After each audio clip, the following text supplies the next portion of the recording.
അല്ലാഹുവിന്റെ ഹബീബായ മുഹമ്മദുർ റസൂലുള്ളാഹ് സ്വല്ലല്ലാഹു അലൈഹി വസല്ലമ തങ്ങളെ അബ്ദുല്ലാഹ് ഇബ്നു മസ്ഊദ് തങ്ങളോട് പറഞ്ഞു, എനിക്ക് ഖുർആൻ ഒന്ന് ഓതി തരുമോ? ഖുർആൻ ഓതാൻ തുടങ്ങി.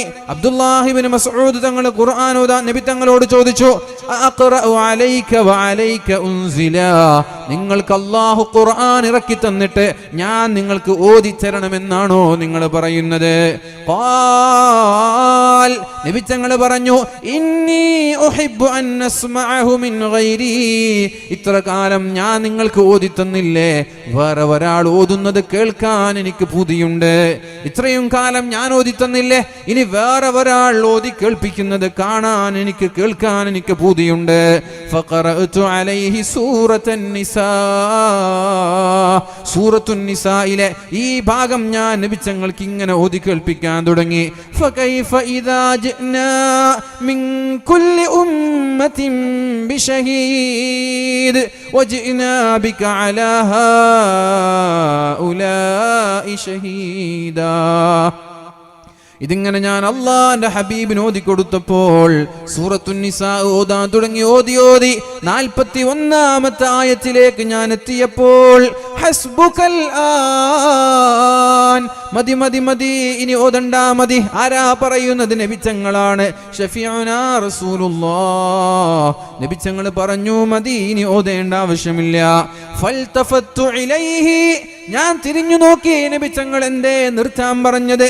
ഫൈദാ ഐനാഹു തദ്രിഫാൻ, നബി തങ്ങളുടെ രണ്ട് കണ്ണും ഇങ്ങനെ നിറയുന്നുണ്ട്. നബി തങ്ങളുടെ ചാടിരോമങ്ങൾ നനഞ്ഞിട്ടുണ്ട്.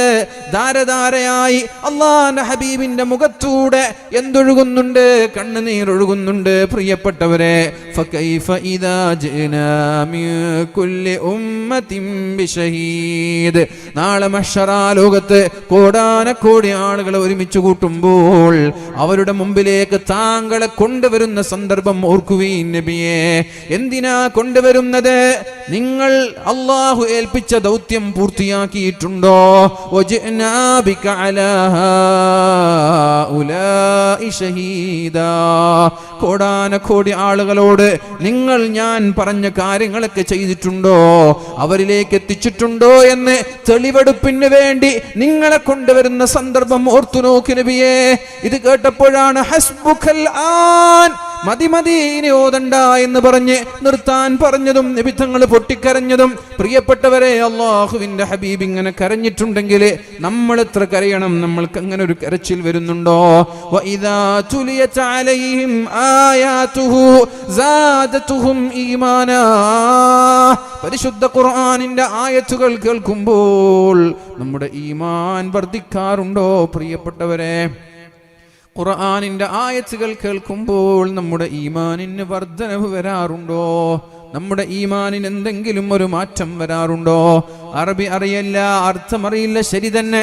വാലുകളിൽ വന്നിരിക്കുമ്പോൾ, വാലിന്റെ ശകലങ്ങൾ ഓൺലൈനിലൂടെ കേൾക്കുമ്പോൾ, പ്രിയപ്പെട്ടവരെ, നമ്മുടെ ഖൽബിൽ എന്തെങ്കിലും മാറ്റം വരാറുണ്ടോ? അതാണ് ഈമാൻ. ഇദാ തുലിയത് അലൈഹിം ആയാതുഹു സാദതുഹും ഈമാനാ, യഥാർത്ഥ വിശ്വാസികൾ എന്ന് പറയുന്നത് ഇദാ ദുകിറല്ലാഹു വജിലത് ഖുലൂബുഹും, അല്ലാഹ് അല്ലാഹ് എന്നിങ്ങനെ അല്ലാഹുവിനെ കുറിച്ച് സ്മരിക്കുന്ന സമയത്ത് വജിലത് ഖുലൂബുഹും, അവർ പേടിച്ചു വിറക്കുമത്രേ. വഇദാ തുലിയത് അലൈഹിം ആയാതുഹു, ഖുർആനിന്റെ ആയത്തുകൾ ഇങ്ങനെ ഓതി കേൾപ്പിക്കുമ്പോൾ സാദതുഹും ഈമാനാ, ഈമാൻ വർദ്ധിക്കും, കരഞ്ഞു പോകും അവരെ. മഹാനായ സയ്യിദുനാ ഉമർ ഇബ്നുൽ ഖത്താബ് റളിയല്ലാഹു അൻഹു, പ്രിയപ്പെട്ടവരെ, ഇമാമത്ത് നിന്നാൽ ഏറ്റവും പിൻഭാഗത്തുള്ള ആളുകൾക്ക് വരെ ഉമർ റളിയല്ലാഹു അൻഹു തേങ്ങിക്കരയുന്ന ശബ്ദം കേൾക്കാറുണ്ടായിരുന്നു.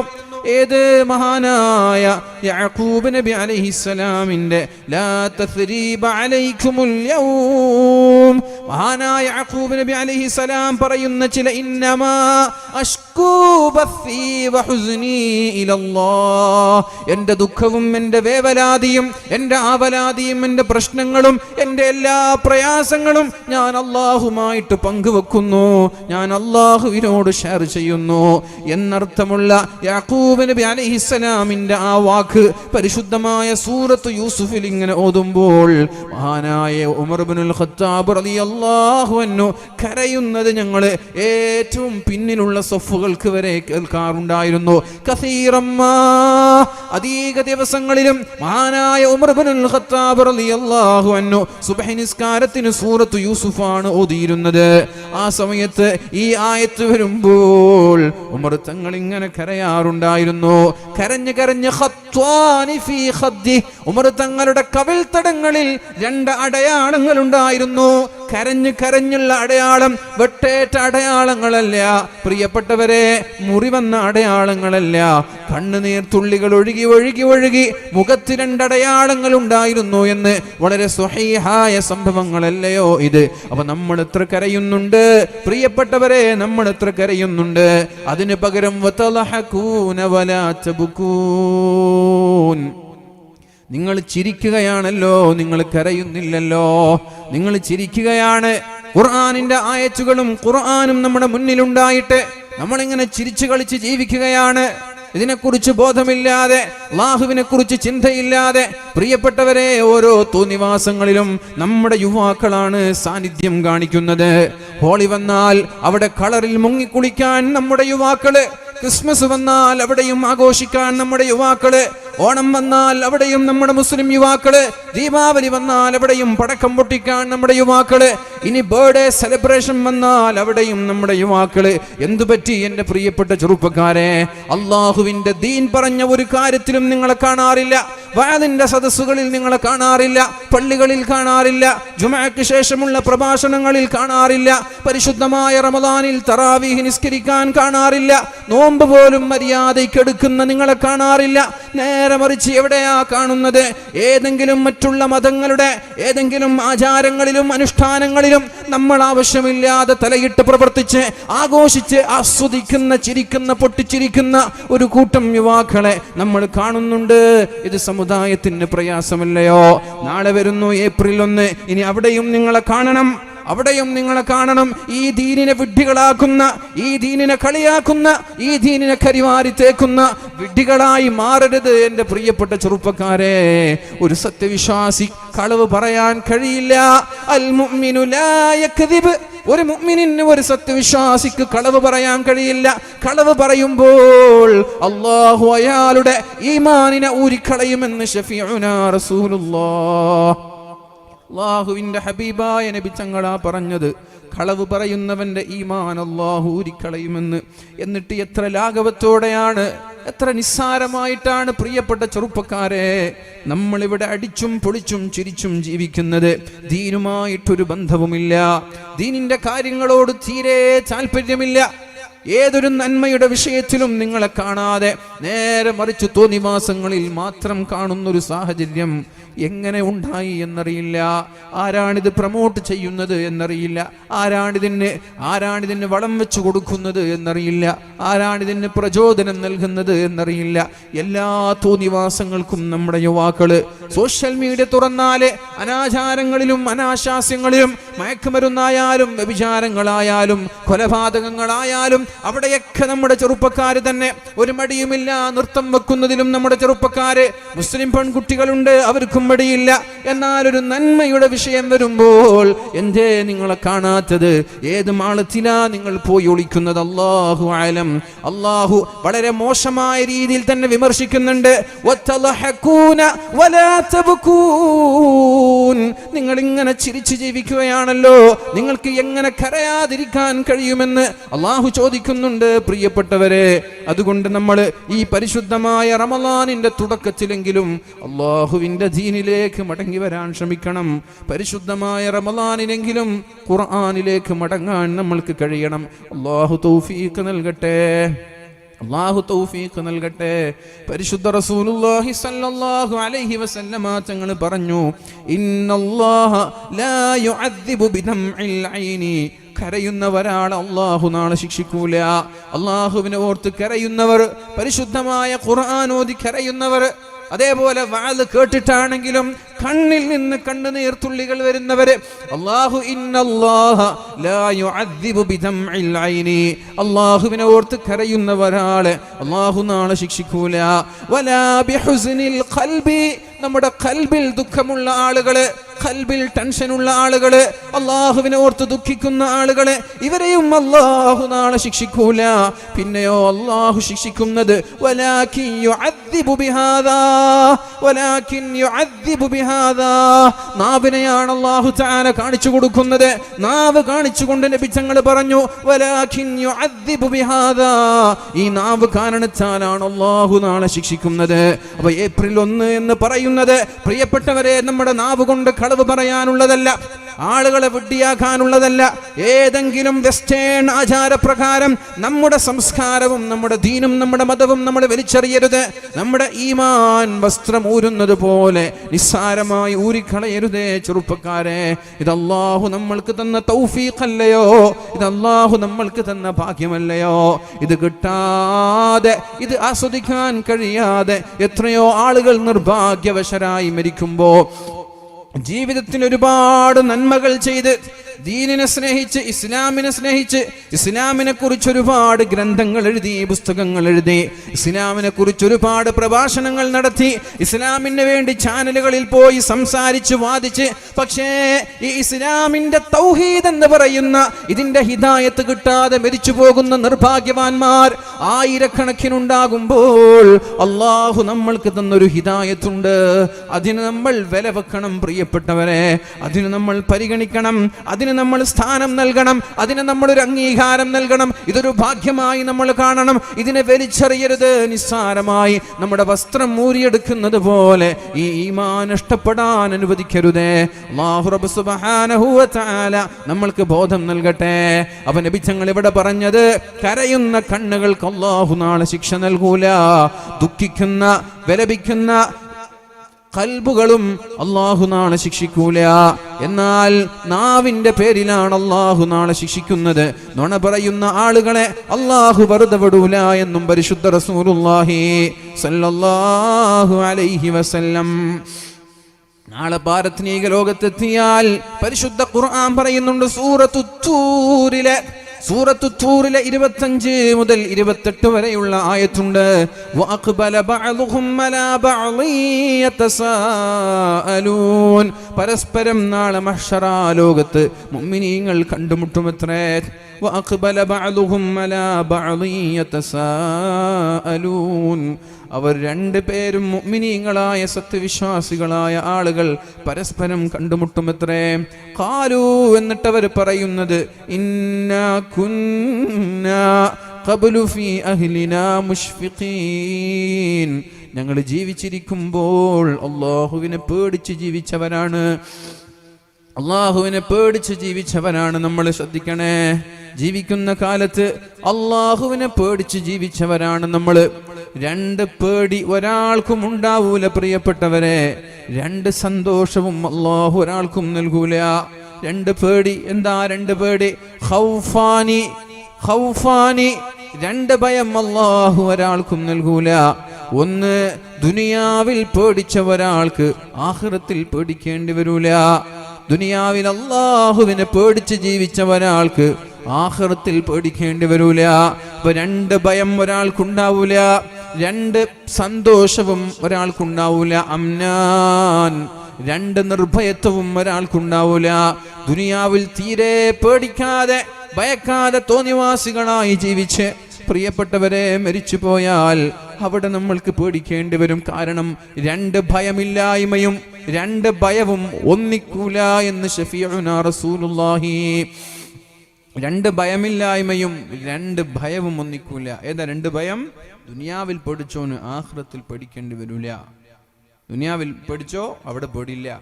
ഇവിടെ ഭയന്നില്ല, ഇവിടെ പേടിച്ചില്ലേ എങ്കിൽ അവിടെ ഭയക്കേണ്ടി വരും. എവിടെ ഭയക്കണം, എവിടെ ഭയക്കാതിരിക്കണമെന്ന് നമ്മളാ തീരുമാനിക്കേണ്ടത്. എവിടെ ഭയക്കണം, എവിടെ പേടിക്കണം, എവിടെ പേടിക്കാതിരിക്കണം എന്ന് നമ്മളാ തീരുമാനിക്കേണ്ടത്. ഇവിടെ പേടിച്ചാൽ അവിടെ സന്തോഷിക്കാം, ഇവിടെ സന്തോഷിച്ചാൽ അവിടെ പേടിക്കേണ്ടി വരും. ഇതാണെങ്കിൽ ഒരല്പകാലം മാത്രമാണ്. കുൻ ഫിദ് ദുനിയാ കഅന്നക ഗരീബ് വളരെ ചുരുങ്ങിയ സമയമാണിത്. അലി തങ്ങൾ പറയുന്നുണ്ട്, നിന്നോട് ഞാൻ പലപ്പോഴും പറഞ്ഞിട്ടുണ്ട്, ഭൂമിയോടാ പറയുന്നത്, ജീവിതത്തോടാ പറയുന്നത്, നിന്നോട് ഞാൻ പലപ്പോഴും പറഞ്ഞിട്ടുണ്ട്, നീ വളരെ ചുരുങ്ങിയ സമയമാണ്, നിനക്ക് ദൈർഘ്യമില്ല, നിന്റെ രാത്രികൾ ചെറുതാണ്, നിന്റെ പകലുകൾ ചെറുതാണ്, നിന്റെ ആയുസ് ചെറുതാണ്, അതുകൊണ്ട് നിന്റെ ഭംഗി കണ്ടിട്ട് ഞാൻ ഒരിക്കലും വഞ്ചിക്കപ്പെടൂല എന്ന് ഈ നമ്മുടെ ശരീരത്തെ നോക്കിക്കൊണ്ട് അലി തങ്ങൾ പറഞ്ഞു പോയിട്ടുണ്ട്. അതേപോലെ ഈ ജീവിതം വളരെ ചുരുങ്ങിയതാണ്. ഇതിന്റെ ഭംഗിയും അലങ്കാരവും കണ്ട് വഞ്ചിക്കപ്പെടാൻ പാടില്ല. ഇതിന്റെ ഭംഗി കണ്ട് വഞ്ചിക്കപ്പെടുമ്പോഴാണ് ഇവിടെ സന്തോഷിക്കണമെന്ന് നമ്മൾക്ക് തോന്നുന്നത്. ഹലാലായ സന്തോഷങ്ങളൊക്കെ ഹലാലായ സന്തോഷങ്ങളെ കുറിച്ചല്ലല്ലോ ഞാൻ പറയുന്നത്, ഹറാമായ സന്തോഷങ്ങളെ കുറിച്ചാണ്. ആ ഹറാമായ സന്തോഷങ്ങളാണ് ഇവിടെ വലുതെങ്കിൽ അവിടെ ഭയക്കേണ്ടി വരും പ്രിയപ്പെട്ടവരെ. രണ്ട് സന്തോഷം ഒന്നിക്കൂല. നേരെ മറിച്ച് ഇവിടെ ഭയന്നാൽ അവിടെ നിങ്ങൾക്ക് ഭയക്കേണ്ടി വരൂല. അതുകൊണ്ട് രണ്ട് ഭയം, രണ്ട് നിർഭയത്വം ഇതൊരിക്കലും കൂട്ടിമുട്ടുന്ന കാര്യങ്ങളല്ല എന്ന് പരിശുദ്ധ റസൂലുള്ളാഹി സ്വല്ലല്ലാഹു അലൈഹി വസല്ലം സൂറത്തു തൂറിലെ 25-ാമത്തെ ആയത്ത്, വഅഖ്ബല ബഅ്ളുഹും അലാ ബഅ്ളി യതസാഅലൂൻ, പരസ്പരം നാളെ മഹ്ശറാലോകത്ത് നമ്മളെല്ലാവരും കണ്ടുമുട്ടുമത്രേ. അങ്ങനെ കണ്ടുമുട്ടുമ്പോൾ നമ്മൾ കുശലന്വേഷണം നടത്തും, പരസ്പരം സംസാരിക്കും. ആ സംസാരിക്കുമ്പോൾ പറയുന്നത്, ഇന്നാ കുന്നാ ഖബ്ലു ഫീ അഹ്ലിനാ മുശ്ഫിഖീൻ, ദുനിയാവിൽ ജീവിച്ചിരിക്കുമ്പോ എന്തെന്നില്ലാതെ ഞങ്ങൾ പേടിച്ചിരുന്നില്ലേ, ഞങ്ങൾ ഭയന്നിരുന്നില്ലേ, അതുകൊണ്ട് ഫമന്നല്ലാഹു അലൈനാ വബഖാനാ അദാബസ്സമൂം, അല്ലാഹു തആല നരകത്തിന്റെ ശിക്ഷയിൽ നിന്ന് നമ്മെ രക്ഷപ്പെടുത്തി. ഫമന്നല്ലാഹു അലൈനാ, അല്ലാഹു തആല നമ്മൾക്ക് അനുഗ്രഹം ചെയ്തു. വബഖാനാ അദാബസ്സമൂം, അല്ലാഹു നരകത്തിന്റെ ശിക്ഷയിൽ നിന്ന് നമ്മെ സലാമത്താക്കി. ഇന്നാ കുന്നാ മിൻ ഖബ്ലു നദ്ഉഹു ഇന്നഹു ഹുവൽ ബർറുർ റഹീം. ഈ ആയത്ത് നബി തങ്ങളുടെ ഒരു ഭാര്യ നിസ്കരിച്ചിങ്ങനെ ഓതാണ്, ദുഹാ നിസ്കാരത്തിലോ ഏതോ ഒരു നിസ്കാരത്തിൽ ഇങ്ങനെ ഓതാണ്. അദ്ദേഹത്തെ ആ ബഹദിയായ ഭാര്യയെ കാണാൻ വേണ്ടി വീട്ടിലെ ഖാദിം, നബി തങ്ങളുടെ ഒരു ഖാദിം വീട്ടിലേക്ക് പോയി. അങ്ങനെ വാതിൽ മുട്ടുമ്പോൾ ഇങ്ങനെ ഓതുന്ന ശബ്ദം കേൾക്കുന്നു. ഓതുന്ന ആയത്ത് ഏതാണ്? ഈ ആയത്താണ്, വഅഖ്ബല ബഅ്ളുഹും അലാ ബഅ്ളി യതസാഅലൂൻ, പരസ്പരം അവരിങ്ങനെ ചർച്ച ചെയ്യുന്നു മഹ്ശറാലോകത്ത്. ഇന്നാ കുന്നാ ഖബ്ലു ഫീ അഹ്ലിനാ മുശ്ഫിഖീൻ, ഞങ്ങൾ ജീവിക്കുന്ന കാലത്ത് അല്ലാഹുവിനെ പേടിച്ച് ജീവിച്ചു, കുടുംബത്തിലും നാട്ടിലുമൊക്കെ അല്ലാഹുവിനെ പേടിച്ച് ജീവിച്ചു. അതുകൊണ്ട് ഫമന്നല്ലാഹു അലൈനാ, അല്ലാഹു ഞങ്ങളോട് നന്ദി ചെയ്തു, അല്ലാഹു ഞങ്ങളോട് ഗുണം ചെയ്തു. ഫവഖാന അദാബസ്സമൂം, അല്ലാഹു തആല നരകത്തിന്റെ അദാബിൽ നിന്ന് ഞങ്ങളെ കാത്തു എന്നർത്ഥമുള്ള ഈ ആയത്ത് ഇങ്ങനെ ഓതാൻ. പിന്നെ കുറേ സമയം അങ്ങാടിയിലും അവിടെ ഇവിടെയൊക്കെ പോയി എന്തൊക്കെയോ കഴിഞ്ഞ് കുറേ മണിക്കൂറുകൾക്ക് ശേഷം വീണ്ടും വരുമ്പോൾ ഈ ആയത്ത് ഓതിയിട്ട് നിസ്കാരത്തിൽ ഇങ്ങനെ കരയുന്നുണ്ടെന്ന. വഅഖ്ബല ബഅ്ളുഹും അലാ ബഅ്ളി യതസാഅലൂൻ قالوا إنا كنا قبل في أهلنا مشفقين فمن الله علينا ووقانا عذاب السموم.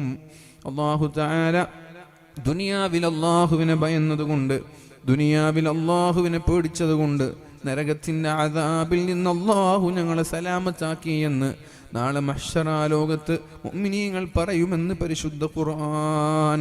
ഖാല നബിയു സല്ലല്ലാഹു അലൈഹി വസല്ലം, നബി തങ്ങൾ പറഞ്ഞു, ലാ യലിജുന്നാറ റജുലുൻ ബകാ മിൻ ഖശിയത്തില്ലാഹ് ഹത്താ യഊദൽ ലബനു ഫിൽ റഅഇ, അല്ലാഹുവിനെ ഭയന്ന് കരയുന്ന ഒരാളും ഒരിക്കലും നരകത്തിൽ പ്രവേശിക്കൂല.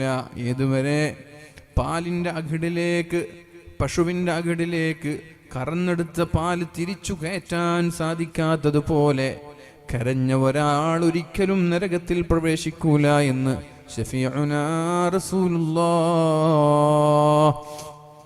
നമ്മൾക്ക് കഴിയില്ലല്ലോ, ഒരു പശുവിൽ നിന്ന് പാല് കറന്നെടുത്താൽ പിന്നെ അതേ അകിടിലേക്ക് അതേ പാല് കയറ്റാൻ നമ്മൾക്ക് കഴിയില്ല.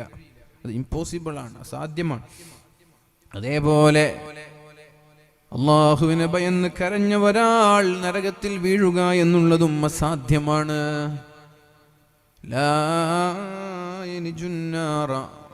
ബക്കറ്റ് വരും നിങ്ങളുടെ അടുത്തേക്ക്. ബക്കറ്റ് വരുമ്പോൾ എല്ലാവരും വളരെ നല്ല രീതിയിൽ സഹകരിക്കുക. നേരത്തെ സൂചിപ്പിച്ചതുപോലെ നന്മയുടെ കൂട്ടുകാർ എന്ന വാട്സപ്പ് ഗ്രൂപ്പ്, നന്മയുടെ സഹോദരിമാരെന്ന WhatsApp group, Edappad Hidaya പർദ house, SKSSF, ഇത്തരം ആളുകൾ സംഘടിപ്പിച്ച് നടത്തുന്നൊരു പരിപാടിയാണ്. എല്ലാ മാസങ്ങളിലും ഈ പരിപാടി നടത്തുന്നുണ്ട്.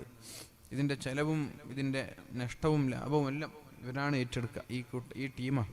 അതുകൊണ്ട് പരിപാടിക്ക് ഒരു നഷ്ടം വരാത്ത രീതിയിൽ എല്ലാവരും സഹകരിക്കുക. ഒരു മിനിമം ഒരു 100 അതിന് മുകളിലെങ്കിലും ഇടാൻ ശ്രമിക്കുക. കാരണം നമ്മുടെ സ്വതക്കകളിൽ അള്ളാഹുവിന് ഏറ്റവും ഇഷ്ടം വളരെ രഹസ്യമായി കൊടുക്കുന്ന സ്വതക്കകളാണ്. അപ്പോൾ ആ ബക്കറ്റിലൊക്കെ നമ്മൾ പൈസ ഇടുമ്പോൾ രഹസ്യമായിട്ട് കൊടുക്കുമ്പോൾ നല്ല പൈസ ഇടുക. ഇല്ലെങ്കിൽ അള്ളാഹ് വിളിച്ചു പറയും 10 രൂപ, ഇന്നാലിന്ന് മുഹമ്മദ് ഹാജി 10 രൂപ. അപ്പോൾ ആൾക്കാർ നോക്കും, 10 രൂപ നിങ്ങൾ ബക്കറ്റിലിട്ട് എന്ന രീതിയിൽ ആൾക്കാർ നോക്കും. അതുകൊണ്ട് രഹസ്യമായി കൊടുക്കുന്ന സ്വതക്കയാണ് ബക്കറ്റ്. ആ ബക്കറ്റിൽ ഒരു 500, 1000 ഇടാൻ വേണ്ടി ശ്രമിക്കുക. മിനിമം ഒരു 100 നമ്മൾ നമ്മുടെ കൈകളിൽ കരുതുക. ചെലവ് വരരുത്, നഷ്ടം വരരുത്. പരിപാടി സംഘടിപ്പിച്ച ആൾക്ക് അള്ളാഹു ഈ കുട്ടികൾ, നമ്മുടെ ഹാരിസ് നിങ്ങളുടെ പേര് ഹാരിസും അതുപോലെ ബാക്കിയുള്ള ആളുകളൊക്കെ കൂടി നടത്തുന്ന ഈ പരിപാടി അള്ളാഹു വൻ വിജയത്തിലാക്കി തരട്ടെ. അപ്പോൾ പ്രിയപ്പെട്ടവരെ, നമ്മൾ പരിശുദ്ധ റമദാനിലേക്ക് കാലെടുത്തു വെക്കാൻ നമ്മുടെ ഖൽബ് ശുദ്ധിയാവണം, നമ്മുടെ ഹൃദയം ശുദ്ധിയാവണം. അള്ളാഹു നമ്മുടെ ഖൽബും നമ്മുടെ ഹൃദയവും അള്ളാഹു ശുദ്ധിയാക്കി തരട്ടെ. പാപങ്ങളിൽ നിന്ന്, എല്ലാവിധ കുറ്റങ്ങളിൽ നിന്നും പൂർണ്ണമായി മാറി നിൽക്കാൻ അള്ളാഹു തൗഫീഖ് നൽകട്ടെ. അസൂയ പോലെ ഇതിനേക്കാളൊക്കെ വലുത് അസൂയയാണ്, ഖൽബിന്റെ ശുദ്ധീകരണമാണ്. സ്വഭാവ ദൂഷ്യം, ഇതിൽ നിന്നൊക്കെ മാറി നിൽക്കണം. പിണക്കത്തിൽ നിന്ന് മാറി നിൽക്കണം, വൈരാഗ്യത്തിൽ നിന്ന് മാറി നിൽക്കണം. ഇതൊക്കെ ഉണ്ടെങ്കിലേ പ്രിയപ്പെട്ടവരെ നമ്മൾക്ക് റമദാൻ സ്വീകാര്യമാവുകയുള്ളൂ. അതുകൊണ്ട് റമദാനിന്റെ ഈ മുന്നൊരുക്കം നമ്മുടെ ഖൽബ് ശുദ്ധിയാക്കാനുള്ളൊരു അവസരമായി അള്ളാഹു നമ്മളിൽ നിന്ന് സ്വീകരിക്കട്ടെ. നമ്മുടെ ഖൽബ് അള്ളാഹു ശുദ്ധീകരിച്ചു തരട്ടെ. പകയില്ലാത്ത, അസൂയയില്ലാത്ത, വെറുപ്പില്ലാത്ത ഹൃദയമാക്കി അള്ളാഹു നമ്മുടെ ഹൃദയത്തെ സ്വീകരിക്കട്ടെ. പ്രിയപ്പെട്ടവരെ, അള്ളാഹുവിന്റെ ഹബീബായ റസൂലുള്ളാഹി സല്ലല്ലാഹു അലൈഹി വസല്ലമ തങ്ങള് സ്വർഗ്ഗക്കാരനെ കാണിച്ചു കൊടുത്തത് ഓർമ്മയുണ്ടോ? ഇതാ ഒരു സ്വർഗ്ഗക്കാരൻ വരും. സഹാബാക്കൾ ആശങ്കയോടെ നോക്കി. അപ്പോൾ ഒരാൾ കടന്നു വന്നു. പിറ്റേ ദിവസവും പറഞ്ഞു, ഒരു സ്വർഗ്ഗക്കാരൻ നിങ്ങളിലേക്ക് കടന്നു വരും, നോക്കിക്കോളൂ. അപ്പോഴും ഇന്നലെ വന്ന അതേ വ്യക്തിയാണ് കടന്നു വന്നത്. പിറ്റേ ദിവസവും പറഞ്ഞു, ഒരു സ്വർഗ്ഗക്കാരൻ നിങ്ങളിലേക്ക് കടന്നു വരും. ഇന്നലെയും മിനിഞ്ഞാന്നും വന്ന അതേ സഹോദരനാണ് കടന്നു വന്നത്. ഒരു സ്വഹാബി എന്താണ് അയാളുടെ പ്രത്യേകത, എന്തുകൊണ്ടാണ് അയാൾ സ്വർഗത്തിലെത്തിയത് എന്ന് പരിശോധിക്കാൻ വേണ്ടി അദ്ദേഹത്തിന്റെ വീട്ടിൽ പോയി. 3 ദിവസം അവിടെ താമസിച്ചിട്ടും പ്രത്യേകമായ അമലുകളൊന്നും കണ്ടില്ല. അവസാനം അദ്ദേഹത്തോട് ചോദിച്ചു, എന്ത് പ്രത്യേകതയാണ് നിങ്ങൾക്കുള്ളത്? നിങ്ങളെ സ്വർഗക്കാരനെന്ന് നബി തങ്ങൾ പറയാനുള്ള കാരണം എന്താണ്? അപ്പോഴാണ് ആ സ്വഹാബി പറയുന്നത്, എന്നെ കുറിച്ച് സ്വർഗക്കാരൻ എന്ന് അല്ലാഹുവിന്റെ ഹബീബ് പറഞ്ഞിട്ടുണ്ടെങ്കിൽ അതിനൊരേ ഒരു കാരണമാണ്. ഉറങ്ങാൻ കിടക്കുന്ന സമയത്ത് ഇന്നേ വരെ എനിക്ക് മറ്റൊരാളോട് എൻ്റെ ഖൽബിൽ ചുടിയുണ്ടായിട്ടില്ല. എൻ്റെ ഖൽബിൽ ഒരാളോടും പിണക്കമുണ്ടായിട്ടില്ല. എൻ്റെ ഖൽബിൽ ഒരാളോടും ഇന്ന് വരെ അസൂയയുണ്ടായിട്ടില്ല. ഞാനൊരാളെയും വെറുത്തിട്ടില്ല. ഞാനൊരാളെയും എൻ്റെ ഖൽബിൽ ദേഷ്യമോ അസൂയയോ വെച്ച് നടന്നിട്ടില്ല. ഇന്ന് വരെ കിടന്നുറങ്ങുന്ന സമയത്ത് ഒരു മനുഷ്യനോട് പോലും വെറുപ്പോ അസൂയയോ വൈരാഗ്യമോ പ്രതികാരമോ ഇല്ലാതെ നല്ല മനസ്സോടുകൂടിയാണ് ഞാൻ കിടന്നുറങ്ങിയത്. ഇതായിരിക്കും ഞാൻ സ്വർഗത്തിലെന്ന് അല്ലാഹുവിന്റെ ഹബീബ് പറയാനുള്ള കാരണം. അബ്ദുല്ലാഹി ഇബ്നു അംർ ഇബ്നുൽ ആസ് തങ്ങളാണെന്ന് തോന്നുന്നു അദ്ദേഹത്തിന്റെ കൂടെ 3 ദിവസം അമലുകൾ പരിശോധിക്കാൻ വേണ്ടി കൂടെ ചെലവഴിച്ചത്. അപ്പോൾ അദ്ദേഹം പറഞ്ഞു, എന്നാൽ ഇത് തന്നെയാണ് കാരണം. ഇങ്ങനെ ജീവിക്കാൻ പ്രയാസമാണ്, നിസ്കരിക്കാൻ പ്രയാസമില്ല, രാത്രി മുഴുവനും ഉറക്കൊഴിക്കാൻ പ്രയാസമില്ല, ഒരു മാസത്തിൽ 2-3 ഖത്തം തീർക്കാൻ പ്രയാസമില്ല. കാരണം ഒരു മാസത്തിൽ 4 ഖത്തം തീർക്കുന്ന ആളുകളൊക്കെ ഇന്ന് നമ്മുടെ കേരളത്തിലേക്ക് ജീവിക്കുന്നുണ്ട്. ഒരു മാസത്തിൽ 4 ഖത്തം തീർക്കുന്നവർ, അതൊന്നും വലിയ പ്രയാസമില്ല. ഖൽബ് ശുദ്ധിയായി ഒരാളെയും വെറുക്കാതെ ജീവിക്കാനാണ് പ്രയാസം. അതുകൊണ്ട് പ്രിയപ്പെട്ടവരെ, സ്വർഗം ഇവിടെയാണുള്ളത്. ഞാൻ ആദ്യമായി ഓതി വെച്ച ആയത്ത് ഓർമ്മയുണ്ടോ? വസാരിഉ ഇലാ മഗ്ഫിറതിൻ മിർ റബ്ബിക്കും വജന്നതിൻ അർളുഹാ അസ്സമാവാതു വൽ അർളു ഉഇദ്ദത് ലിൽ മുത്തഖീൻ. വസാരിഉ, വേഗം വേഗം ചെയ്യണം. വേഗം ഉളരണം. വസാരിഉ ഇലാ മഗ്ഫിറത്തിൻ മിർ റബ്ബിക്കും, അല്ലാഹുവിന്റെ മഗ്ഫിറത്ത് കിട്ടാൻ നിങ്ങൾ ധൃതി കൂട്ടണം. അലസന്മാരാവരുത്, മടിയന്മാരാവരുത്. 40 കഴിഞ്ഞ് നന്നാവാമെന്ന് തീരുമാനിക്കരുത്. 60 കഴിഞ്ഞ് നന്നാവാം, ഹജ്ജ് ചെയ്ത് നന്നാവാം, ഉംറ കഴിഞ്ഞ് നന്നാവാം, കല്യാണം കഴിഞ്ഞ് നന്നാവാം, താടി നിറക്കട്ടെ എന്നിട്ട് നന്നാവാം, പേരക്കുട്ടികളാവട്ടെ എന്നിട്ട് നന്നാവാം. അങ്ങനെ ഒരു ചിന്ത ഉണ്ടാവരുത് പ്രിയപ്പെട്ടവരെ. വസാരിഉ ഇലാ മഗ്ഫിറത്തിൻ മിർ റബ്ബിക്കും, അല്ലാഹുവിന്റെ മഗ്ഫിറത്ത് കിട്ടാൻ നിങ്ങൾ ധൃതി കൂട്ടണം. വേഗം വേഗം നിങ്ങൾ തൗബ ചെയ്യണം എന്നാണ് അല്ലാഹു പറയുന്നത്. ഇതാ റമളാൻ നമ്മുടെ മുന്നിലേക്ക് എത്തിയിരിക്കുകയാണ്. ഈ റമളാൻ കഴിയുമ്പോൾ പാപങ്ങൾ പൊറുക്കപ്പെട്ടില്ല എങ്കിൽ അല്ലാഹുവിന്റെ സ്വർഗത്തിന്റെ കവാടം നമ്മുടെ മുമ്പിൽ കൊട്ടിയടക്കപ്പെടുമെന്ന് പരിശുദ്ധ റസൂലുള്ളാഹ്. റഗിമ അൻഫു സുമ്മ റഗിമ അൻഫു സുമ്മ റഗിമ അൻഫു, നശിച്ചു പോവട്ടെ, നശിച്ചു പോവട്ടെ, നശിച്ചു പോവട്ടെ. ആമീൻ. ആരാണ് നബിയെ നശിച്ചു പോകാൻ വേണ്ടി ദുആ ചെയ്തത്? മൻ അദ്റക റമളാന ഫലം യുഗ്ഫർ ലഹ്, റമളാൻ കിട്ടിയിട്ടും പാപങ്ങൾ പൊറുക്കപ്പെടാത്തവൻ നശിച്ചു പോവട്ടെ. മൻ അദ്റക റമളാന ഫലം യുഗ്ഫർ ലഹ് ഫഅബഅദഹുല്ലാഹ്,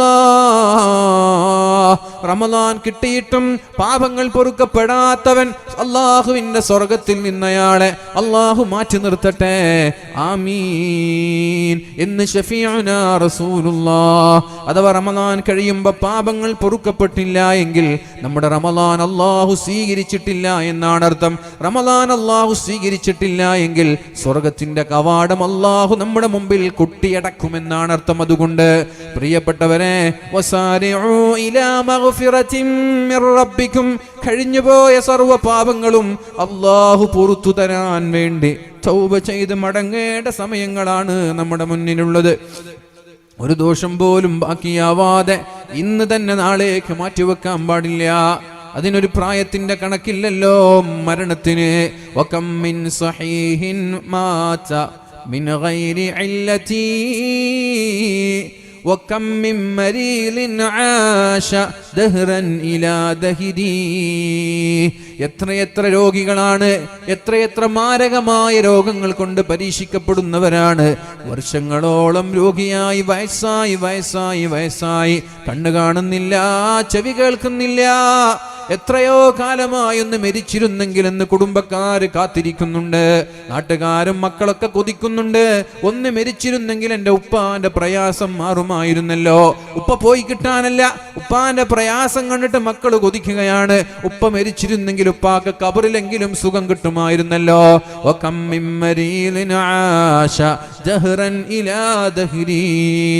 എത്ര കാലമാണ് ഈ രോഗികൾ മരിക്കാതെ ജീവിച്ചു പോകുന്നത്? വീട്ടുകാർക്ക് ബാധ്യതയായി, നാട്ടുകാർക്ക് ബാധ്യതയായി. എന്നാലോ കമ്മിൻ സഹീഹിൻ മാത മിൻ ഗൈരി ഇല്ലതി, നല്ല നല്ല ചുറുചുറുപ്പുള്ള യുവാക്കൾ അസുഖങ്ങളില്ലാതെ പെട്ടെന്ന് മരിച്ചു പോകുന്നുണ്ട്. രോഗങ്ങളില്ല, കിടന്നുറങ്ങി രാവിലെ എണീക്കുന്നില്ല. കിടന്നുറങ്ങിയ ഒരാൾ രാവിലെ എണീക്കുന്നില്ല, അല്ലെങ്കിൽ വീട്ടിലിരിക്കുമ്പോൾ കുഴഞ്ഞു വീണ് മരിക്കുന്നു. ചെറിയൊരു പനി വരുന്നു, അത് മരണത്തിലേക്ക് എത്തുന്നു. അങ്ങനെ ആരോഗ്യ ദൃഢഗാത്രന്മാരായ ചോരത്തിളപ്പുള്ള യുവാക്കളും യുവതികളും മരിച്ചു പോകുമ്പോൾ പ്രിയപ്പെട്ടവരെ, മരണത്തിന് പ്രായത്തിന്റെ പരിധിയില്ലല്ലോ.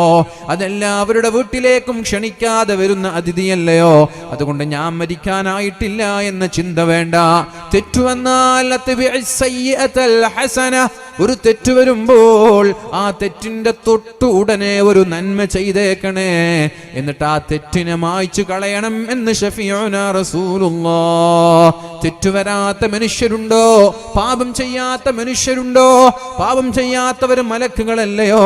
അതുകൊണ്ട് പാപം ചെയ്താൽ നിങ്ങൾ ഞാൻ തോറ്റുപോയി എന്ന് വിചാരിച്ച് മാറി നിൽക്കാതെ ആ പാപത്തിന്റെ തൊട്ടുടനെ എന്തെങ്കിലും ഒരു നന്മ ചെയ്ത് പാപത്തെ മായ്ച്ചു കളയണം എന്ന് മുത്തു റസൂലുള്ളാഹ്. കാരണം ഇന്നമൽ അഅമാലു ബിഖവാതിമിഹാ, ഇന്നമൽ അഅമാലു ബിഖവാതിമിഹാ. ഒരാൾ അവസാനം എന്തു ചെയ്തു എന്ന് നോക്കിയിട്ടാണ് അള്ളാഹു നിന്നെ നരകത്തിലേക്ക് അയക്കണോ അല്ല സ്വർഗത്തിലേക്ക് അയക്കണോ എന്ന് തീരുമാനിക്കുന്നത്. നീ ഇന്നേ വരെ എന്തു ചെയ്തു എന്നല്ല അള്ളാഹു നോക്കുന്നത്. ഇന്നലെ എന്തു ചെയ്തു, മിനിഞ്ഞാൻ എന്തു ചെയ്തു എന്നല്ല, മരിക്കുന്നതിന്റെ തൊട്ടു മുമ്പ് നീ ചെയ്ത പ്രവർത്തനം എന്താണ്, അതാണ് അള്ളാഹു നോക്കുന്നത്. മരിക്കുന്നതിന്റെ സെക്കൻഡുകൾക്ക് മുമ്പ് നീ ചെയ്തത് നന്മയാണോ, പേടിക്കണ്ട, സ്വർഗത്തിലേക്കാണ്. മരിക്കുന്നതിന്റെ സെക്കൻഡുകൾ മുമ്പ് നീ ചെയ്തത് തിന്മയാണോ, ഭയക്കണം, നരകത്തിലേക്കായിരിക്കും. ഇന്നമൽ അഅമാലു ബിഖവാതീമിഹാ. അവസാനം എന്തു ചെയ്തു എന്ന് നോക്കിയിട്ടാണ് അള്ളാഹു നമ്മെ നാളെ പാരത്രിക ലോകത്ത് എങ്ങോട്ടേക്കണമെന്ന് തീരുമാനിക്കുന്നത്.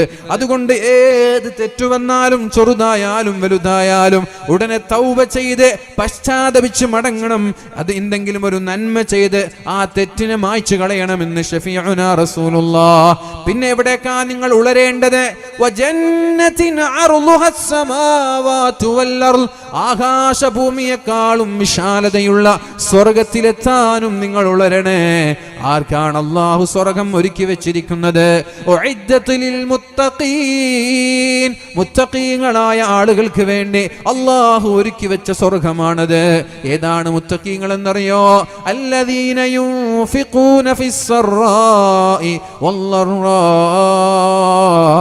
സന്തോഷ സമയങ്ങളിലും പ്രയാസമുള്ള സമയങ്ങളിലും അല്ലാഹുവിന് വേണ്ടി ചെലവഴിക്കുന്നവർ, ഐശ്വര്യമുള്ള സമയങ്ങളിലും ദാരിദ്ര്യമുള്ള സമയങ്ങളിലും അള്ളാഹുവിന് വേണ്ടി ചെലവഴിക്കുന്നവരാണവർ. പൈസയുണ്ടാകുമ്പോൾ ആർക്കും ചെലവഴിച്ചുകൂടെ, ദാരിദ്ര്യമുണ്ടാകുമ്പോൾ ചെലവഴിക്കുക എന്നുള്ളത് ഈമാനിന്റെ ലക്ഷണമാണ്. ഏറ്റവും നല്ല സ്വതക്ക ഏതാണ് നബിയെ എന്ന് ചോദിച്ചപ്പോൾ അള്ളാഹുവിന്റെ ഹബീബ് പറഞ്ഞ മറുപടി, അൻത സ്വദ്ദക അൻത സ്വഹീഹുൻ ഷഹീഹുൻ തഖ്ശൽ ഫഖറ വതഅമുലുൽ ഗിനാ. പ്രിയപ്പെട്ടവരെ, ആരോഗ്യമുള്ള സമയത്ത്, നിന്റെ കയ്യിൽ തീരെ പൈസ ഇല്ലാത്ത സമയത്ത്, ദാരിദ്ര്യം കൊണ്ട് പ്രയാസപ്പെടുന്ന സമയത്ത്, നീ ദരിദ്രരാകുമോ എന്ന് പേടിയുണ്ട്. ഫീസ് കെട്ടാൻ കഴിയൂലേ, കുട്ടികളുടെ ഫീസ് കെട്ടാൻ കഴിയൂലേ, ബസ് ഫീ കെട്ടാൻ കഴിയൂലേ, ഇലക്ട്രിസിറ്റി ബില്ല് കെട്ടാൻ കഴിയൂലേ എന്നിങ്ങനെയുള്ള ആശങ്കയും പേടിയൊക്കെയുള്ള സമയത്ത് കൊടുത്താൽ അല്ലാഹു കൂടുതൽ തരുമെന്നുള്ള പ്രതീക്ഷയോടെ നീ കൊടുക്കുന്ന സ്വതക്കയാണ് നിന്റെ ജീവിതത്തിലെ ഏറ്റവും വലിയ സ്വതക്ക എന്ന് പരിശുദ്ധ റസൂലുള്ളാഹ്. പൈസ ഉണ്ടാകുമ്പോൾ ആർക്കാ കൊടുക്കാൻ കഴിയാത്തത്? എത്രയെത്ര നോൺ മുസ്ലിംസ് ഒക്കെ കോടികൾ കൊടുക്കുന്നുണ്ട്. അവർ അള്ളാഹിന്റെ കൂലി പ്രതീക്ഷിച്ചിട്ടാ കൊടുക്കുന്നത്. അവരൊക്കെ ഇവിടെ നടത്തുന്ന ചാരിറ്റി, സാന്ത്വനം, ഇതൊക്കെ അള്ളാഹുവിന്റെ പ്രതിഫലം ആഗ്രഹിച്ചിട്ടാണോ? അല്ലല്ലോ. അവരുടെ കയ്യിൽ ഇഷ്ടം പോലെ ക്യാഷ് ഉണ്ട്. പക്ഷെ മുഅ്മിനീങ്ങളായ നമ്മൾ ക്യാഷ് ഉണ്ടാകുമ്പോൾ മാത്രം സ്വതക്ക ചെയ്യേണ്ടവരല്ല. അത് നോൺ മുസ്ലിംസും നൽകുന്നുണ്ട്. നമ്മൾ ചെയ്യേണ്ടത് ദാരിദ്ര്യത്തിന്റെ പടുകുഴിയിലുള്ള സമയത്ത് പോലും അള്ളാഹു എന്നെ രക്ഷപ്പെടുത്തുമെന്നുള്ള പ്രതീക്ഷയോടെ സ്വതക്ക കൊടുക്കാൻ കഴിയണം. അപ്പോഴാണ് യഥാർത്ഥ സ്വതക്കയായി മാറുന്നത്. അതുകൊണ്ട് അല്ലദീന യുൻഫിഖൂന ഫിസ്സറാഇ വല്ലറാ. സന്തോഷമുള്ള സമയങ്ങളിലും ദുഃഖമുള്ള സമയങ്ങളിലും പ്രയാസമുള്ള സമയങ്ങളിലും ചെലവഴിക്കുന്നവർക്കാണ് അല്ലാഹു സ്വർഗം ഒരുക്കി വെച്ചിട്ടുള്ളത്. വൽ കാളിമീനൽ ഗൈള. ദേഷ്യം കടിച്ചു പിടിക്കുന്ന ആളുകളെ, വൽ കാളിമീനൽ ഗൈള, ദേഷ്യം കടിച്ചു പിടിക്കുന്ന ആളുകളെ, ദേഷ്യം വരുമ്പോൾ കയർത്ത് സംസാരിക്കാതെ, തെറി വിളിക്കാതെ, അടിച്ചുകൊണ്ടത് പ്രതികരിക്കാതെ, വൽ കാളിമീനൽ ഗൈള. അല്ലാഹുവിന്റെ ഹബീബിന്റെ ഷാള് പിടിച്ചൊരു അറാബി വലിച്ചു, ഒരു കാട്ടറബി വലിച്ചു. ഒരു പരുപരുത്ത ഷാളായിരുന്നു അല്ലാഹുവിന്റെ ഹബീബിന്റെ ഷോൾഡറിൽ ഉണ്ടായത്. ആ വലിച്ച വലിയുടെ ആഘാതത്തിന് നബി തങ്ങളുടെ ഷോൾഡറിൽ സ്ക്രാച്ച് വീണു. നബിയുടെ ചർമ്മങ്ങൾ എന്ത് ചെയ്തു? ചർമ്മത്തിൽ അടയാളമുണ്ടായി. ചോരെങ്ങനെ നീര് വെച്ചു. നബി തങ്ങൾ ചിരിച്ചു. നബി തങ്ങൾ അദ്ദേഹത്തെ നോക്കി ചിരിച്ചു. എന്താ വേണ്ടത്? മുർ മിൻ മാലില്ലാ. അല്ലാഹുവിന്റെ സമ്പത്തിൽ നിന്ന് എനിക്ക് ചെലവഴിക്കാൻ സ്വഹാബാക്കളോട് പറ. നബി തങ്ങൾ പറഞ്ഞു സ്വഹാബാക്കളോട്, എന്താ മൂപ്പർക്ക് വേണ്ടത് അതങ്ങോട്ട് കൊടുത്താളേ, എന്താ മൂപ്പർക്ക് വേണ്ടത് അതങ്ങോട്ട് കൊടുത്തോളൂ എന്ന് പരിശുദ്ധ റസൂലുള്ളാഹ്. അള്ളാഹുവിന്റെ ഹബീബിന്റെ കഴുത്തു വേദനിപ്പിച്ച ആളാണ്. പക്ഷേ വൽ കാളിമീനൽ ഗൈള, ദേഷ്യം കടിച്ചു പിടിക്കണം നമ്മള്. പ്രിയപ്പെട്ടവരെ, നബിത്തങ്ങൾ ഇങ്ങനെ യുദ്ധം കഴിഞ്ഞ് യാത്ര ചെയ്ത് ഒരു മരത്തിന്റെ ചുവട്ടിൽ വിശ്രമിക്കുമ്പോഴാണ് ഒരു ശത്രു വന്നിട്ട് അള്ളാന്റെ ഹബീബിന്റെ വാളെടുത്തിട്ട് ആ വാളൂരി നബിത്തങ്ങളുടെ കഴുത്തിൽ വെച്ച് ചോദിച്ചത്, നിന്നെ രക്ഷപ്പെടുത്താൻ ആരാ വരുന്നത്? ഞാൻ നിന്നെ വധിക്കാൻ പോവുകയാണ്. അള്ളാഹുവിന്റെ ഹബീബ് പറഞ്ഞില്ലയോ, അള്ളാഹു എന്നെ രക്ഷപ്പെടുത്തുമെന്നല്ലേ പറഞ്ഞത്? ആ മനുഷ്യന്റെ കൈകളിൽ നിന്ന് വാള് താഴേക്ക് വീണപ്പോ നബിത്തങ്ങൾ പിടിച്ച് അയാളുടെ കഴുത്ത് വെട്ടുകയല്ലോ ചെയ്തത്. അയാളോട് പറഞ്ഞു, ബാക്കിയുള്ള സ്വഹാബാക്കൾ എണീക്കുന്നതിന് മുമ്പേ പോയിക്കോളൂ, അവര് കണ്ടാൽ പ്രശ്നമാണ്. ദേഷ്യം കടിച്ചു പിടിക്കുന്നവർക്കാണ് അള്ളാഹു സ്വർഗം ഒരുക്കി വെച്ചിട്ടുള്ളത്. ജനങ്ങൾക്ക് മാപ്പ് നൽകുന്നവനും അള്ളാഹു സ്വർഗം നൽകും. അള്ളാഹുവിന്റെ ഹബീബ് ത്വായിഫിന്റെ മണലാരുണ്യത്തിലെ പ്രബോധനത്തിന് വേണ്ടി ചെന്നപ്പോൾ ഭാര്യ ഖദീജയുടെ വഫാത്തിന്റെ വേദന കൊണ്ട് പ്രയാസപ്പെടുന്ന സമയമാണത്. അളാപ്പയായ പിതൃവ്യൻ അബൂ ത്വാലിബിന്റെ വഫാത്ത് കാരണത്താൽ ദുഃഖിച്ചിരിക്കുന്ന സമയത്ത് കുടുംബക്കാരുടെ ആശ്വാസം വാങ്ങാൻ വേണ്ടി, അവരിൽ നിന്ന് സഹായം വാങ്ങാൻ വേണ്ടി ത്വായിഫിലെ കുടുംബക്കാരെ കാണാൻ പോയപ്പോൾ അവർ ചെറിയ കുട്ടികളെ കൊണ്ട് അള്ളാഹുവിന്റെ ഹബീബിന് കല്ലെറിയുകയുണ്ടായി. നബി തങ്ങളുടെ ശരീരത്തിലേക്ക് കല്ലെറിഞ്ഞ് നബി തങ്ങളുടെ ശരീരത്തിൽ നിന്ന് രക്തം വാർന്നൊലിച്ച് നടക്കാൻ കഴിയാതെ തളർന്നു വീണപ്പോ ഓടി വന്നിട്ട് നബി തങ്ങളുടെ കൈപിടിച്ച് നടക്കാൻ പറഞ്ഞിട്ട് വീണ്ടും നടക്കുമ്പോൾ ഒരിറ്റു വെള്ളം നൽകാതെ അള്ളാഹുവിന്റെ ഹബീബിന്റെ ശരീരത്തിലേക്ക് കല്ലെറിഞ്ഞ് വേദനിപ്പിച്ചവർ. അള്ളാഹുവിന്റെ ഹബീബ് ബോധം കെട്ട് താഴെ വീണപ്പോ സഹായിക്കാൻ ഒരാളുമില്ല. ആ ചുട്ടുപൊള്ളുന്ന മണലാരുണ്യത്തില് അള്ളാന്റെ ഹബീബിന്റെ മുന്നിലേക്ക് മാലാക്കമാര് വന്നിട്ട് ചോദിച്ചു, ഇവരെ ഞാൻ നശിപ്പിക്കട്ടെ? ലൂത്ത് നബി അലൈഹിസ്സലാമിന്റെ സമുദായത്തെ ആ നാടിനെ ആകാശത്തേക്ക് കൊണ്ടുപോയി തലകീഴായി മറിച്ച് ഭൂമിയിലേക്ക് മറിച്ചിട്ട് ആ സമുദായത്തെ നശിപ്പിച്ചതുപോലെ ത്വായിഫിനെ ഒന്നടങ്കം ഞാൻ നശിപ്പിക്കട്ടെ എന്ന് ചോദിച്ചപ്പോൾ വേണ്ടേ വേണ്ട, അവർ നശിക്കുന്നത് എനിക്കിഷ്ടമല്ല, അവർ മരിക്കുന്നത് എനിക്കിഷ്ടമല്ല. അവരിൽ ഒരാളെങ്കിലും നന്മയുള്ളവരായാൽ അതാണ് ഞാൻ കൊതിക്കുന്നത്. അവരിൽ ഒരാൾ, ഏതെങ്കിലും ഒരാൾ നന്നായാൽ അതാണ് എൻ്റെ സന്തോഷം എന്ന് പറഞ്ഞു. ജനങ്ങൾക്ക് മാപ്പ് നൽകാൻ കഴിയുമെങ്കിൽ അവർക്ക് അല്ലാഹു സ്വർഗ്ഗം ഒരുക്കി വെച്ചിരിക്കുന്നു എന്ന് പരിശുദ്ധ റസൂലുള്ളാഹി സ്വല്ലല്ലാഹു അലൈഹി വസല്ലം ജീവിതത്തിലൂടെ കാണിച്ചു, പരിശുദ്ധ ഖുർആനിലൂടെ പഠിപ്പിച്ചു തന്നു. അതുകൊണ്ട് പ്രിയപ്പെട്ടവരെ, സ്വഭാവം നന്നാക്കി ഖൽബ് ശുദ്ധിയാക്കി ഇൻഷാ അല്ലാഹ് നമ്മൾ ഈ റമദാനിലേക്ക് കടന്നു വരിക. അല്ലാഹു തൗഫീഖ് ചെയ്യട്ടെ. ഞാൻ എൻ്റെ വാക്കുകൾ ഉപസംഹരിക്കുകയാണ്. പ്രിയപ്പെട്ടവരെ, പരിശുദ്ധ ഖുർആൻ നമ്മൾ ഖൽബിലേക്ക് ചേർത്ത് വെക്കണം. പരിശുദ്ധ ഖുർആൻ നമ്മൾ ഖൽബിലേക്ക് ചേർത്ത് വെക്കണം. റമദാനാണല്ലോ, ഓതണം ഖുർആൻ. നമ്മൾ പഠിക്കുകയും വേണം. ഓതിയാൽ മാത്രം പോരാ, നമ്മൾ പഠിക്കണം ഖുർആൻ. നിരന്തരമായി ഖുർആൻ നമ്മൾ കേൾക്കണം. നമ്മുടേതല്ലാത്ത മനോഹരമായി ഖുർആൻ ഓതുന്ന ആളുകളുടെ ഖുർആൻ നമ്മൾ കേൾക്കണം. ഖുർആൻ ഓതുമ്പോൾ വുളൂഓടുകൂടി ഓതണേ. അത് മൊബൈൽ ഫോൺ നോക്കി ഓതുകയാണെങ്കിൽ വരെ വുളൂഓടുകൂടി ഓതണം. അതൊരു മര്യാദയാണ്. മൊബൈൽ ഫോണല്ലേ ഖുർആൻ ഓതുമ്പോ വുളൂ വേണ്ടല്ലോ, അങ്ങനൊക്കെ അഭിപ്രായങ്ങളുണ്ട്, ഇല്ല എന്നല്ല. എന്നാലും പ്രിയപ്പെട്ടവരെ, ഓതുന്നത് ഖുർആനല്ലേ. അശുദ്ധിയുള്ള സമയത്ത് ദിക്ർ എന്ന രീതിയിൽ ഖുർആൻ ഓതാമെന്നുള്ള അഭിപ്രായമുണ്ടെങ്കിലും പ്രിയപ്പെട്ടവരെ, നമ്മൾ ഓതരുത്. ഓതുന്നത് ഖുർആനാണ്. ഇത് പവിത്രമാണ്. ഇത് ബഹുമാനിക്കപ്പെടേണ്ടതാണ്. ഇത് നാളെ നമ്മൾക്ക് അനുകൂലമായി ശഫാഅത്ത് ചെയ്യേണ്ടതാണ്. ജനാബത്തുകാരനായാലും ഹൈലുകാരിയായാലും നിഫാസുകാരിയായാലും ഞാൻ ഓതൂല ശുദ്ധിയുള്ള സമയത്ത് ഖുർആൻ. ശുദ്ധിയോടുകൂടി ശുദ്ധിയുള്ള സമയത്ത് പറ്റുമെങ്കിൽ ഖിബിലയിലേക്ക് മുന്നിട്ട് അച്ചടക്കത്തോടെ മറ്റുള്ള എല്ലാ ചിന്തകളിൽ നിന്നും പ്രവർത്തനങ്ങളിൽ നിന്നും മാറി ഖുർആൻ ഓതാൻ ഈ പരിശുദ്ധമായ റമളാനിനെ ഉപയോഗപ്പെടുത്തണം. ഖുർആൻ കൊണ്ട് നമ്മുടെ ഖൽബിനെ പ്രകാശിപ്പിക്കണം. ഖുർആൻ കൊണ്ട് നമ്മുടെ ഖൽബിനെ നമ്മൾ വെളിച്ചമാക്കണം. ഖുർആൻ കൊണ്ട് നാളെ നമ്മുടെ ഖബറിടവും അല്ലാഹു പ്രകാശിപ്പിച്ചു തരട്ടെ. അല്ലാഹുമ്മ നവ്വിർ ഖുബൂറനാ ബിനൂരിൽ ഖുർആൻ. അല്ലാഹുവേ, ഖുർആനിന്റെ വെളിച്ചം കൊണ്ട് ഞങ്ങളുടെ ഖബറിനെ നീ വെളിച്ചമാക്കണേ അല്ലാഹ്.